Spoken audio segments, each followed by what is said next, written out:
Hello friends, एक बार फिर स्वागत है आपके अपने प्यारे से यूट्यूब चैनल मोहित पांडे क्लासेस पर। फ्रेंड्स, जैसा कि आप लोग जानते हैं कि इन दिनों हम लोग पढ़ रहे हैं क्लास 10th में मैथ का चैप्टर नंबर 3, दो चर राशि वाले रैखिक समीकरण योग में इंग्लिश में बोलते हैं pair of linear equation in two variable. तो इसके लास्ट वाले वीडियो में हम लोगों ने क्वेश्चन नंबर 4 किया था और आज हम लोग एक्सरसाइज 3.2 का क्वेश्चन नंबर 5 और 6 करने वाले हैं। ठीक है, काफी इंपॉर्टेंट क्वेश्चन है क्वेश्चन नंबर 5। ठीक है, बहुत ध्यान से समझिएगा। और अगर पहली बार भैया चैनल पर आए हो आप तो चैनल को सब्सक्राइब जरूर कीजिएगा, क्योंकि यहाँ पर आपको क्लास 10 की मैथ पढ़ाई जाती है और हमने वादा किया है आपको बोर्ड एग्जाम 2023 में क्लास 10 की मैथ में आपको 90 प्लस नंबर दिलाने का वादा। याद रखना भैया, वादा करके भूल मत जाना, ये है हमारी आदत नहीं बच्चा। तो बालक आप लोग तैयार हो जाओ, बस 2-3 चैप्टर खत्म होने के बाद में तीसरा, चौथा और पांचवा, ये 3-4 चैप्टर और हो जाए, उसके बाद में बहुत ही इंपॉर्टेंट सीरीज आपके सामने आएगी। पिछले 5 सालों में जितने भी क्वेश्चन आए हैं सारे क्वेश्चन आपको और अदर पब्लिकेशन की बुक के क्वेश्चन जो इंपॉर्टेंट लगेंगे वो सारे क्वेश्चन आपको इस तरीके से मिलेंगे जैसे आप लोग बोर्ड एग्जाम दे रहे हो। जिस तरीके का क्वेश्चन बोर्ड एग्जाम में आता है पूरा एकदम बोर्ड एग्जाम की तरीके का टेस्ट आपका होगा। ठीक है, तो बहुत ही शानदार पढ़ाई होने वाली है इस बार। तो चलिए, हमारा क्वेश्चन नंबर 5 है। क्वेश्चन नंबर 5 आपको स्लाइड पे शो हो रहा होगा। कह रहा है एक आयताकार बाग जिसकी लंबाई चौड़ाई से 4 मीटर अधिक है, ठीक है भैया, का अर्धपरिमाप 36 मीटर है, बाग की विमाएं ज्ञात कीजिए। चलो ठीक है, देखो सबसे पहली बात तो ये कि आपको इसमें जो 2-3 शब्द यूज हुए हैं उसके बारे में पता होना चाहिए। क्वेश्चन में कोई दम नहीं है, अगर आपका बेसिक अगर बढ़िया मजबूत है तो क्वेश्चन कुछ नहीं, 0 बटे सन्नाटा है बालक। तो आपको इसमें बेसिक क्या आना चाहिए, आपको इसमें आयत के बारे में पता होना चाहिए, आयत के फॉर्मूले पता होने चाहिए, और कुछ नहीं है इसमें। ठीक है, जोड़ घटाव गुणा भाग ये तो भैया बचपन में ही सीखे थे, और है क्या, रखा क्या है बालक। तो हम थोड़ी सी बात कर लेते हैं आयत के बारे में। आप लोग क्लास 3rd 4th में ही इसको पढ़े थे और अभी तक पढ़ते आ रहे हो। ठीक है, लेकिन आज एक बार फिर से सुन लो मोहित सर के द्वारा। आप देखिए आयत क्या होता है, यह एक ऐसा चतुर्भुज होता है जिसमें आमने सामने की भुजाएं बराबर होती हैं और सभी कोण 90 डिग्री के होते हैं, मतलब समकोण होते हैं। ओके, तो इस प्रकार की आकृति को हम लोग आयत बोलते हैं। तो अगर आप नजर डालिए तो ये आपको क्या दिख रही है, इसमें 1 2 3 4 भुजाएं हैं और अगर देखो तो आमने सामने की भुजाएं बराबर दिख रही हैं। अगर ये भुजा देखो तो इसके बराबर है, ये भुजा देखो तो इसके बराबर है। ये भुजा इसके बराबर दिख रही है आपको, नहीं हो सकती, ये इतनी सी है। और ये देखो ऐसे नापो, अगर ये इतनी और इसको ऐसे अगर घुमाओ तो ये यहां तक आया, केवल ये इतना बच गया। तो मतलब ये दोनों भुजाएं आपस में बराबर हैं, ये दोनों आपस में बराबर हैं, आमने सामने की भुजा बराबर और सभी कोण 90 डिग्री के आपको दिख रहे हैं। तो इस प्रकार की आकृति को हम लोग आयत बोलते हैं प्यारे। तो ये भुजा आपकी इसके बराबर है और ये वाली इसके बराबर है। मान लो ए बी सी और डी। ठीक है, और सभी कोण इसमें राइट एंगल हैं, मतलब समकोण है, 90 डिग्री के हैं। ठीक है, तो ये आपका आयत हुआ। अब ये आपकी होती है लंबाई। लंबाई को इंग्लिश में बोलते हैं लेंथ, इसको हम रिप्रेजेंट करते हैं, प्रदर्शित करते हैं मान लो यल से। ये आपकी लंबाई हो गई। ठीक, ये होती है आपकी चौड़ाई, ब्रीथ से होती है चौड़ाई, ब्रीथ में, तो इसको हम बी से लिख सकते हैं। आप इसको एक्स वाई भी मान सकते हो भैया, कहीं लिखा नहीं है संविधान में कि इसको यल और बी ही केवल मानना है। आप इसको एक्स भी मान सकते हो, आप इसको वाई भी मान सकते हो। ठीक है, तो ये बात आपको पता होनी चाहिए। अब बात करते हैं फार्मूले की। तो अगर आपको पता है फार्मूले इसके तो क्वेश्चन भैया बहुत आसान हो जाएगा। क्वेश्चन नंबर 5 आपके लिए, अगर आयत का क्षेत्रफल बात करें, क्षेत्रफल का फॉर्मूला, क्षेत्रफल बराबर क्या होता है, क्षेत्रफल का मतलब ये अंदर का पूरा एरिया, ये सब पूरा अंदर कितना है, तो ये निकालने के लिए क्या होता है, लंबाई गुणे चौड़ाई, लंबाई गुणे चौड़ाई। ठीक है, ये होता है आपका। ओके, अब अगर इसमें बात करें हम इसके परिमाप की, इसके परिमाप की अगर बात की जाए तो देखिए परिमाप क्या होगा, परिमाप होता है प्यारे चारों भुजाएं जो है ना सबका सम, मतलब सबको आपस में ऐड कर लिया जाए। तो ध्यान दो, फॉर्मूला तो डायरेक्ट होता है 2 गुणे लंबाई प्लस चौड़ाई, लेकिन वो फॉर्मूला आता कैसे है आज ये भी जान लो भैया। अगर पढ़ रहे हो मोहित सर से तो आपको सबसे अलग होना चाहिए, आपको एकदम अंदर तक की नॉलेज होनी चाहिए। परिमाप, परिमाप, परिमाप बराबर, अब इसमें कितनी भुजाएं हैं, 1 2 3 4, चारों भुजाओं को ऐड करना है, मतलब यल, ये 2 बार यल यल है, यल यल और बी बी, यल प्लस यल होगा, ये भुजा प्लस ये भुजा, और ये मतलब प्लस बी और प्लस में बी। ठीक है, अब देखो यल और यल कितनी बार है, 2 बार, तो यल यल क्या होता है 2l होता है, प्लस बी और बी क्या होता है 2b होता है। अब यहाँ से आपको कॉमन क्या दिख रहा है, 2 कॉमन दिख रहा है प्यारे।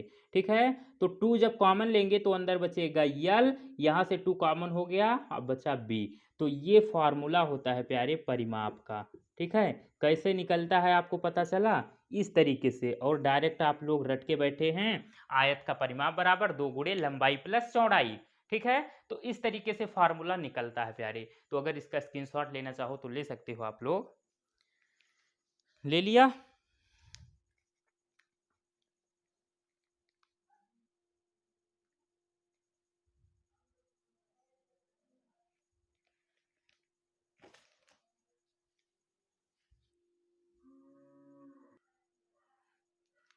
चलो अब हम बात करते हैं अपने क्वेश्चन की। ठीक है, ये कुछ बेसिक बातें थी जो मैंने सोचा आप लोग को जरूर बतानी चाहिए। अब हमारा क्वेश्चन क्या कह रहा है, क्वेश्चन नंबर 5 पर आते हैं डायरेक्ट। क्वेश्चन नंबर 5 बोल रहा है, एक आयताकार बाग जिसकी लंबाई चौड़ाई से 4 मीटर अधिक है का अर्ध परिमाप 36 मीटर है, बाग की विमाएं ज्ञात कीजिए।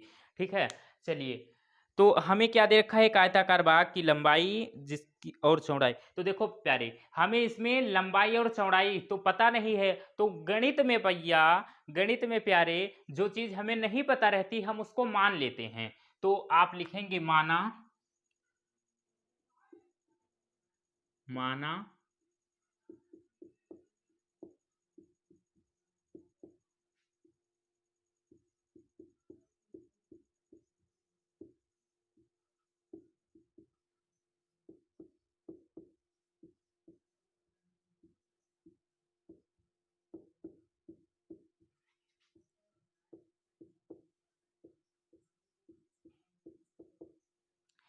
माना आयताकार बाग की लंबाई x मीटर तथा चौड़ाई y मीटर है। ठीक है, अब देखो, अब आगे बोला है इसमें 2 कंडीशन दी हुई हैं, तो प्रश्नानुसार, अब अकॉर्डिंग टू क्वेश्चन चलते हैं, प्रश्नानुसार।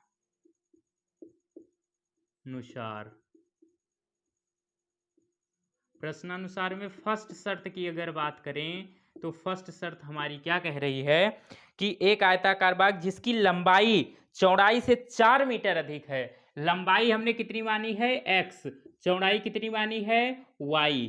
ठीक है, इसको यहां करो भैया, नहीं तो जगह की आगे भैया कमी पड़ने लगेगी। x मानी है हमने लंबाई और चौड़ाई मानी है हमने y। ठीक है प्यारे, तो अब देखो इसमें बोल रहा है कि जिसकी लंबाई चौड़ाई से 4 मीटर अधिक है, मतलब ये लंबाई चौड़ाई से 4 मीटर अधिक है। अब ऐसे समझो इसको कि मान लो हमारे पास 10 रुपए हैं और आपके पास मान लो 5 रुपए हैं, तो हमारे पास आपसे कितने 5 रुपए अधिक हैं, तो आपको अगर 5 रुपए और दे दिए जाएं तो आप हमारे बराबर हो जाओगे।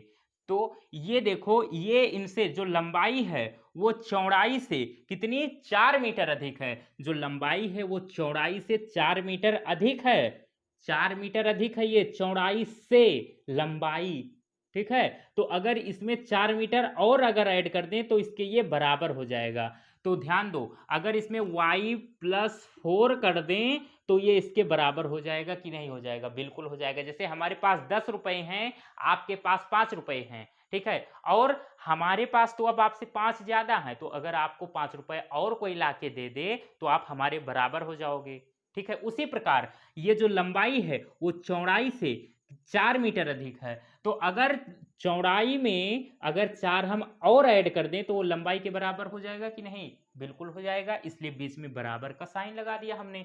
ठीक है, अब इसको मान लो समीकरण नंबर 1। ठीक है, अब दूसरी शर्त क्या कह रही है, शर्त सेकंड, दूसरी शर्त कह रही है का अर्ध परिमाप 36 मीटर है। ठीक है। अब क्या होना चाहिए आपको, अर्ध परिमाप का फार्मूला आना चाहिए प्यारे। तो परिमाप का फार्मूला तो आपको पता है, परिमाप का 2 गुणे लंबाई प्लस चौड़ाई।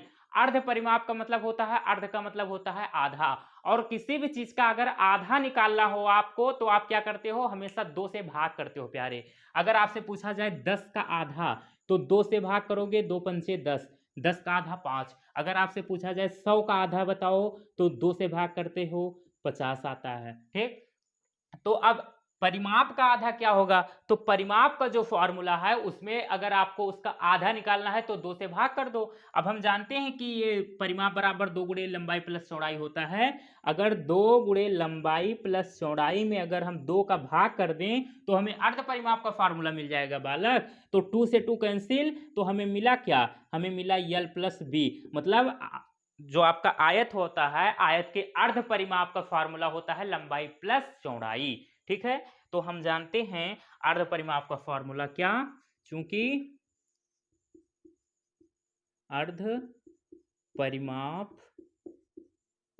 बराबर यल प्लस, लेकिन यल प्लस बी क्यों, लंबाई तो हमने मानी है यक्स, चौड़ाई वाई, तो यक्स प्लस वाई कर लो, यक्स प्लस वाई। ठीक है, तो यक्स प्लस वाई। अब देखो हमें तो दे रखा है क्या, जो इसका अर्ध परिमाप है वो 36 मीटर, मतलब अर्ध परिमाप का फार्मूला ये होता है और ये बराबर है 36 के। तो यक्स प्लस वाई बराबर 36। ठीक है, इसको मान लो समीकरण नंबर 2। अब समीकरण नंबर 1 और 2 को आपको सॉल्व करना है, बहुत इजीली सॉल्व हो जाएगा। आप यक्स का मान उठा करके समीकरण नंबर 2 में रख दो, तो आप लिखो यक्स का मान समीकरण नंबर 2 में रखने पर, रखिए। तो समीकरण नंबर 2 आपका क्या है, x plus y equal to 36। तो जहां यक्स है वहां हम क्या रख देंगे, वाई प्लस 4, क्योंकि x equal to y plus 4 है हमारे पास। तो क्या रखेंगे यहाँ पर यक्स की जगह y plus 4, y plus 4 plus, अब वाई इक्वल टू 36। अब वाई वाई ऐड हो जाएगा, 2y हो जाएगा, और 4 इधर भेज दो तो ये 36 माइनस 4 हो जाएगा। 2i इज इक्वल टू ये 32 हो जाएगा। ठीक है, 6 में 4 जाएगा 2। अब देखो y इज इक्वल टू 2 इसके अपान में जाएगा, तो 2 1 जा 2, 2 1 जा 2, 2 6 जा 12, तो y इज इक्वल टू 16। अब y की वैल्यू आ गई है। अब y का मान क्या करो आप, समीकरण नंबर 1 में रख दो, y बराबर 16 समीकरण नंबर 1 में रखने पर, रखिए। जहां पर y है वहां पर अब हम लोग 16 रखने वाले हैं, क्योंकि y का मान हमें पता चल गया है। अब वहां से जैसे आप रखोगे तुरंत x का मान पता चल जाएगा, x बराबर y की जगह 16 प्लस 4, तो x बराबर 16 और 4 20। ठीक, x का मान आया 20 और y का मान 16। अब ध्यान दो, सबसे पहली लाइन पर हमने क्या लिखा, माना आयताकार भाग की लंबाई x मीटर तथा चौड़ाई y मीटर है। हमने माना था कि जो आयताकार भाग है उसकी लंबाई x मीटर और चौड़ाई y मीटर, हमें पता नहीं था, हमने माना था और हमने सॉल्व किया, हमें x का और y का मान पता चल गया। तो x हमने मानी थी लंबाई, x का मान आया 20, तो इसका मतलब जो आयताकार भाग है उसकी लंबाई 20 मीटर और जो चौड़ाई है वो 16 मीटर होगी। ये आपका फाइनल आंसर। अब लास्ट में आप लिखेंगे, यहाँ एक लाइन आपको खुद लिखनी है, मैं नहीं लिखने वाला, कि अतः आयताकार भाग की लंबाई 20 मीटर तथा चौड़ाई 16 मीटर है। लिख सकते हो, एक बार फिर से बोल रहा हूं, अतः आयताकार भाग की लंबाई 20 मीटर तथा चौड़ाई 16 मीटर है। ठीक है, तो इस तरीके से आपका ये क्वेश्चन भी कंप्लीट हुआ। आप स्क्रीनशॉट लेना चाहो ले सकते हो, इसका ले लिया। चलिए चलिए अब नेक्स्ट क्वेश्चन देखते हैं। आपका क्वेश्चन नंबर 6 है। इसमें कह रहा है कि एक रैखिक समीकरण 2x plus 3y minus 8 equal to 0 दी गई है। ठीक है, ये एक हमें इक्वेशन दी हुई है। दो चरों में एक ऐसी और रैखिक समीकरण लिखिए ताकि प्राप्त युग्म का ज्यामितीय निरूपण, पहली कंडीशन प्रतिच्छेद करती रेखाएं हों, दूसरी कंडीशन समांतर रेखाएं हों, तीसरी कंडीशन समपाती रेखाएं हों। कुछ समझ में आया क्या करना है इस क्वेश्चन में? हमें एक क्वेश्चन दे रखा है, हमें इसमें एक इक्वेशन दे रखी है और उस क्वेश्चन में तो एक इक्वेशन दे दिया, अब हमें अब खुद को क्या करना है, अब हमें अपनी तरफ से एक इक्वेशन और लिखनी है जिसमें क्या हो, पहली इक्वेशन तो हमें ऐसी लिखनी है ताकि जिनका ज्यामितीय रूप क्या हो, प्रतिच्छेद करती रेखाएं हों। कुछ इस टाइप की आपको सोच के इक्वेशन लिखनी है। एक तो दे रखी है, एक खुद अपने मन से लिखनी है और फिर एक और आपको इक्वेशन लिखनी है सेकंड पार्ट में, ताकि क्या हो, उनका जो ज्यामितीय निरूपण हो वो समांतर रेखाएं हो और तीसरे में समपाती रेखाएं हों। चलिए मैं अभी पूरा आपको क्लियर करवा रहा हूं क्वेश्चन। देखो आपके पास ये एक इक्वेशन है। अब पहली कंडीशन में आपको जो ये 6 का फर्स्ट पार्ट है, इसमें क्या करना है, हमें एक ऐसी इक्वेशन और अपने मन से लिखनी है ताकि प्रतिच्छेद करती रेखाएं हों।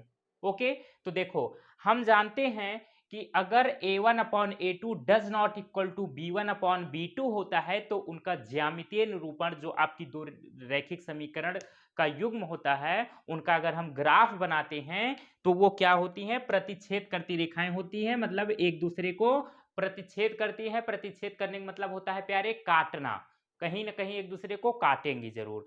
ठीक है, तो ऐसी कंडीशन आपको अगर लानी है तो सोचिए कि ऐसा कौन सा समीकरण हम लिखें ताकि a1 अपॉन a2 और b1 अपॉन b2 का अनुपात बराबर ना हो। तो अब यहां पर ध्यान दीजिए, अगर जो हमें इक्वेशन दे रखी है इसमें a1 आपका क्या है, a1 है आपका 2, ये है a1 और ये 3 जो है ये है आपका b1 और ये जो -8 है ये है आपका c1। ठीक है, तो अब कुछ इस तरीके की आप इक्वेशन को सोचिए ताकि क्या हो, a1 अपॉन a2 मतलब ये 2 बटे में जो कुछ और अपने मन से लिखना चाहो वो, और 3 बटे में अपने मन से जो लिखना चाहो लिखो, और दोनों का अनुपात बराबर ना होना चाहिए।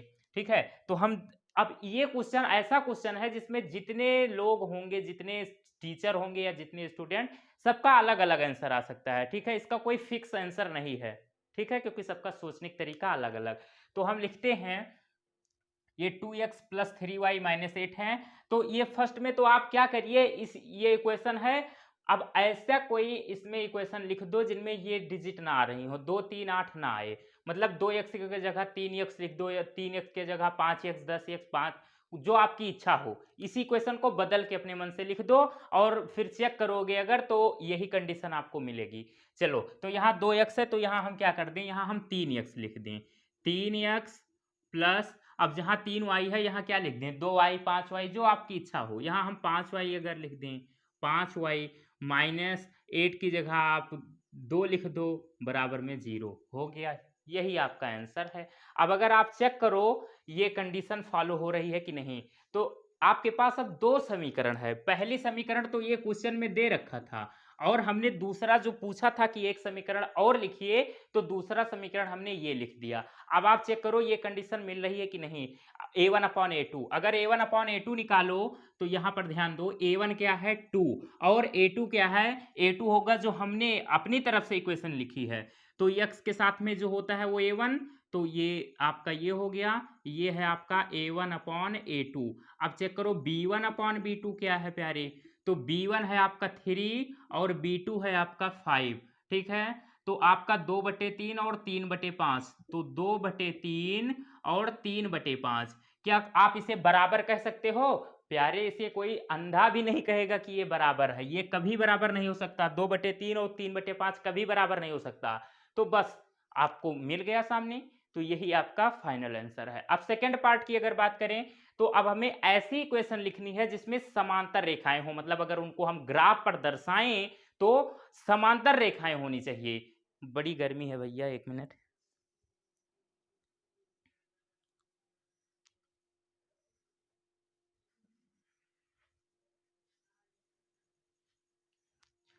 चलिए, तो अब आपके सामने यहाँ पर कंडीशन लिखी हुई है समांतर रेखा के लिए कि क्या होना चाहिए, a1 upon a2 equal to b1 upon b2 does not equal to c1 upon c2, मतलब a1 अपॉन a2 और b1 अपॉन b2 का अनुपात तो बराबर होना चाहिए, लेकिन c1 अपॉन c2 का अनुपात बराबर नहीं होना चाहिए। ठीक है, तो चलिए हम इस कंडीशन को देखते हुए करते हैं, कोई एक एग्जाम्पल दे रहे हैं। तो मतलब A1 अपॉन A2 तो बराबर होना चाहिए। तो A1 ये हो गया और A2 तो हमें खुद लिखना है, B1 ये हो गया। अब आप क्या करो, सोचो, आप यहाँ पर थोड़ा सा दिमाग आपको लगाना है बस। तो 2 अपॉन x है, तो कुछ ऐसी संख्या आप सोचो कि 2 के बटे में लिखने पर, और कोई ऐसी संख्या सोचो कि 3 के बटे में लिखने पर क्या सेम ही हमें मिले आंसर।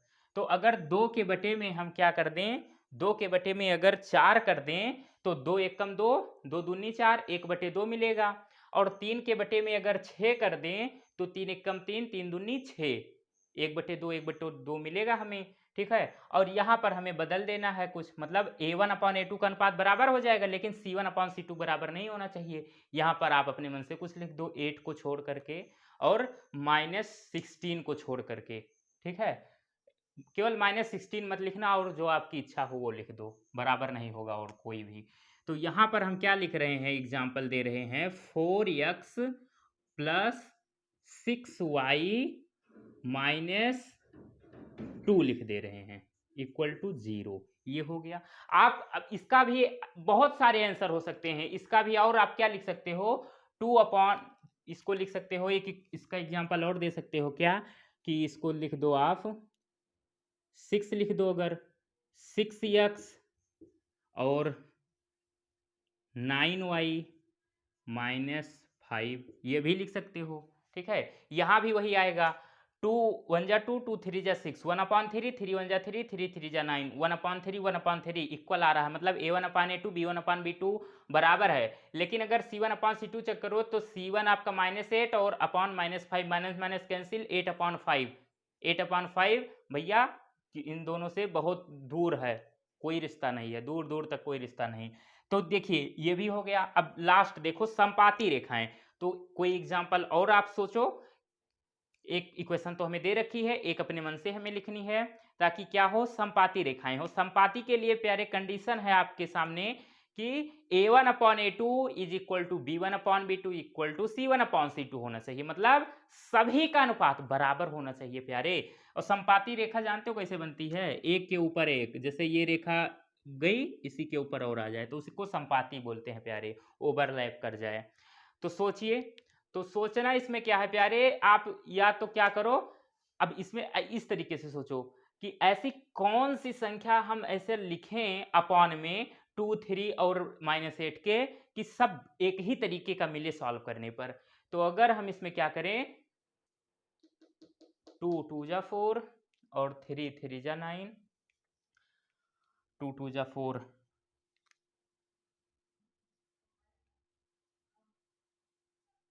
हाँ ठीक है, सबका दोगुना दोगुना करके लिख दो प्यारे, ठीक है। तो यहां पर आप लिख दो 4x प्लस 3 2 जा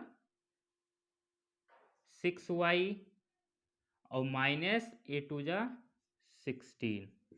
तो 2 1 जा 2, 2 2 जा 4, 3 1 जा 3, 3 2 जा 6, -8, ठीक है। तो और इक्वल टू 0 हो गया।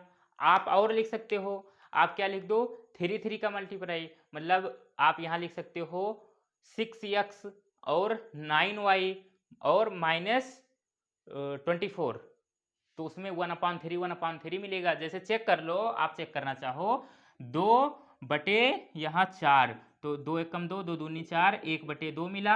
अब y का देखो, 3 बटे 6, 3 एकम 3, 3 दूनी 6, 1 बटे 2 मिला।